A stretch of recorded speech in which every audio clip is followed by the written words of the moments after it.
Assalomu alaykum, hurmatli tomoshabinlar. Bugun men juda muhim mavzuni tushuntirib beraman. Uzel, belli va mobil pensionerlar uchun mobil tariflar, chegirmalar va ijtimoiy paketlar masalasi. Bu ma'lumot nafaqat pensionerlar uchun.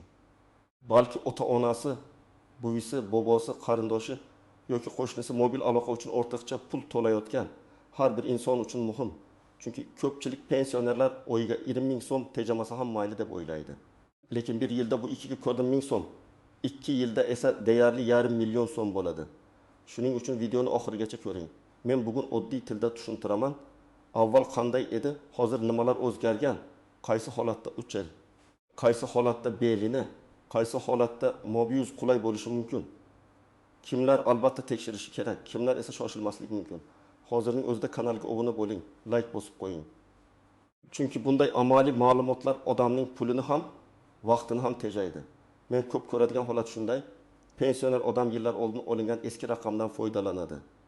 Tarif nomini bilmaydi. Oyiga qancha abonent to'lovi yechilayotganini aniq kuzatmaydi. İnternet paketi kerak bo'lmasa ham unda katta internetli tarif ulangan bo'ladi. Ba'zan esa aksincha internet kerak bo'ladi. Lekin tarifda internet kam bo'lgani uchun har kuni alohida megabayt sotib olinadi va oy oxirida xarajat ancha oshib ketadi. Oldin ko'pchilik mobil tariflarni oddiy tanlardi. Kimdir eng arzon tarifni ulang derdi.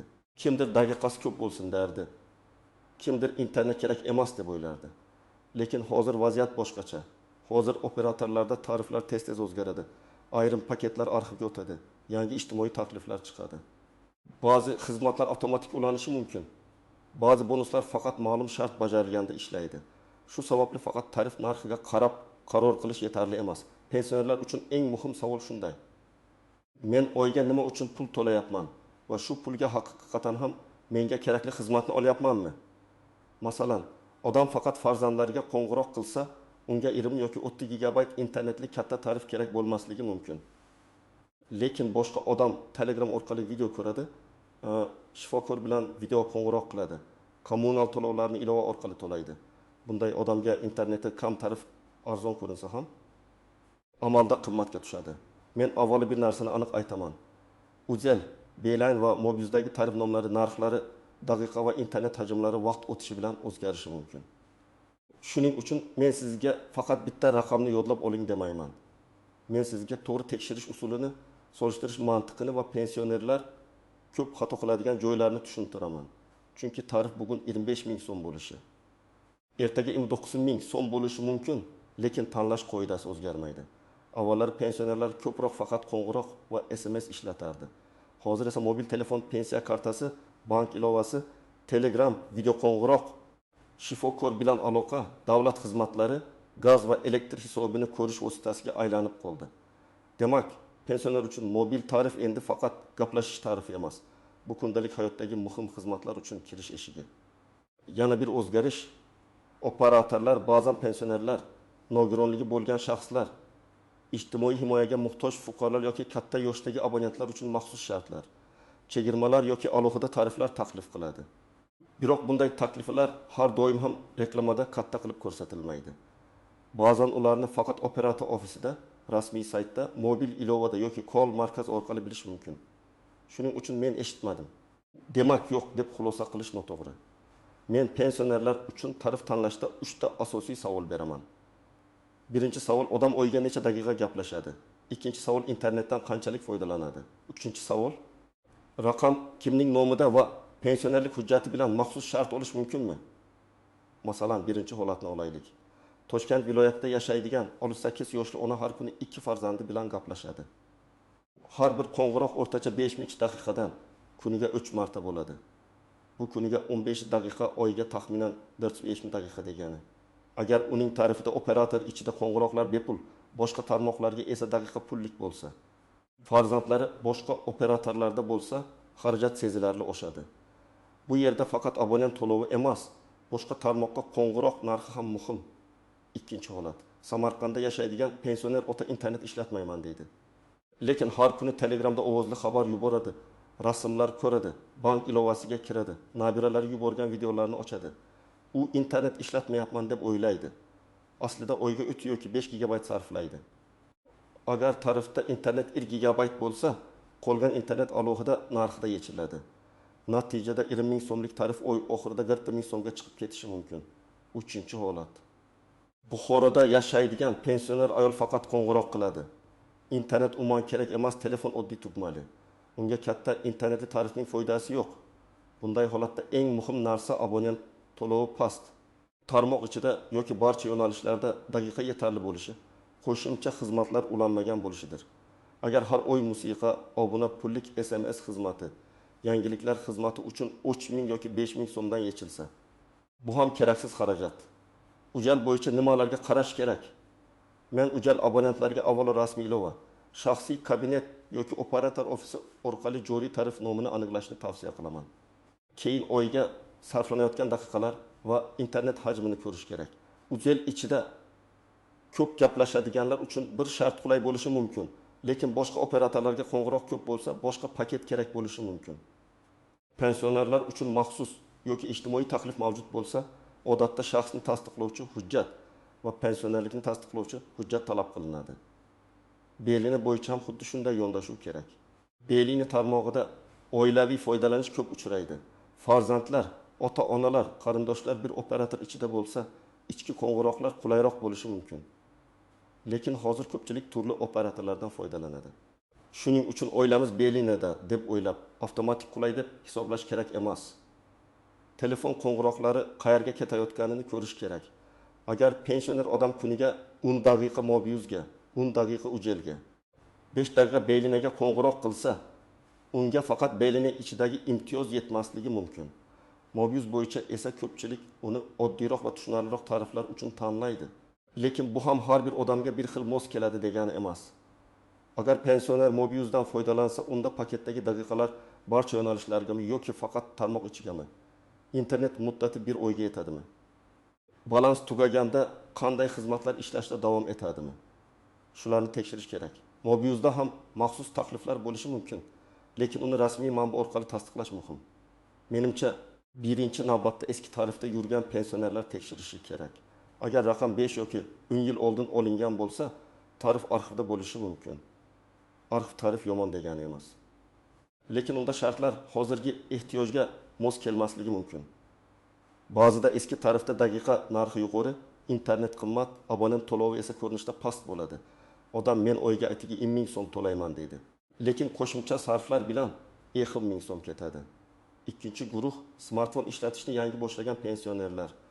Farzandlari ularga telefon olib beradi, Telegram o'rnatadi, bank ilovasini so'zlaydi, lekin tarifni almashtirmaydi. Natijada telefon yaxshi, ilovalar bor, lekin internet paketi mos emas.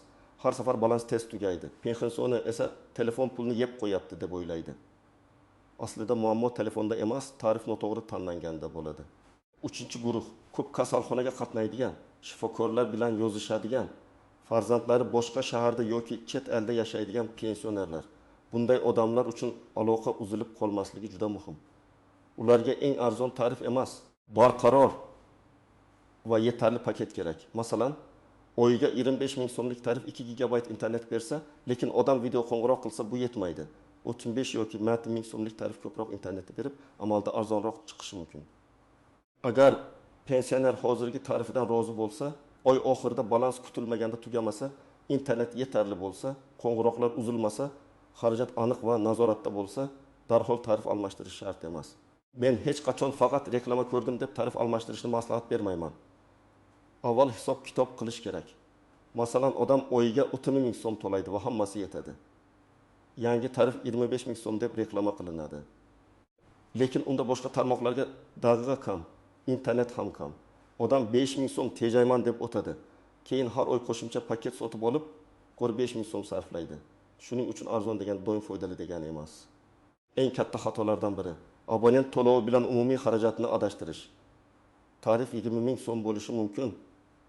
Lekin qo'shimcha internet, pullik xizmat, boshqa tarmoqqa qo'ng'iroq, xalqaro qo'ng'iroq, SMS, kontent obunalari bilan oy oxirida 6 ming so'm chiqishi mumkin. Men har doim oxirgi 30 kunlik xarajatni ko'rishni maslahat beraman. Bir oylik real sarf tarif narxidan muhimroq. Ikkinchi nozik joy, paket muddati. Ba'zi xizmatlarda internet yoki daqiqalar ma'lum muddatga beriladi. Agar abonent to'lov vaqtida yechilmasa, paket to'liq faollashmasligi yoki boshqa narxlash boshlanishi mumkin. Pensionerlar ko'pincha pensiya tushadigan kunni kutadi. Balansda pul yetmay qoladi. Agar tarif abonent to'lovini oyning ilk kuni yetsa, pensiya esa 5 kuni tushsa, 4 kun davomida qo'ng'iroqlar pullik hisoblanishi mumkin. Buni operator bilan aniqlab, to'lov sanasini moslashtirish yoki balansda zaxira qoldirish kerak. 3-chi nozik joy raqam kimning nomida. Ba'zi pensionerlar raqamni farzandi yoki nevarasi nomiga rasmiylashtirgan bo'ladi. Agar pensionerlar uchun maxsus tarif yoki chegirma faqat pensionerning o'z nomidagi raqamga berilsa, bunday holatda muammo chiqadi. Demak, ofisga borishdan oldin raqam egasini aniqlash kerak. Agar raqam boshqa odam nomida bo'lsa, qayta rasmiylashtirish tartibini so'rash lozim. 4-chi nozik joy hududdagi aloqa sifati. Eng arzon yoki eng ko'p internet beradigan tarif foydasiz bo'lishi mumkin. Agar uyda tarmoq yaxshi ushlamasa, masalan, qishloqda Mobius yaxshi ishlashi, lekin uzil sust bo'lishi mumkin. Boshqa joyda esa belini kuchliroq bo'lishi mumkin. Pensioner odam ko'p vaqtini uyda o'tkazadi.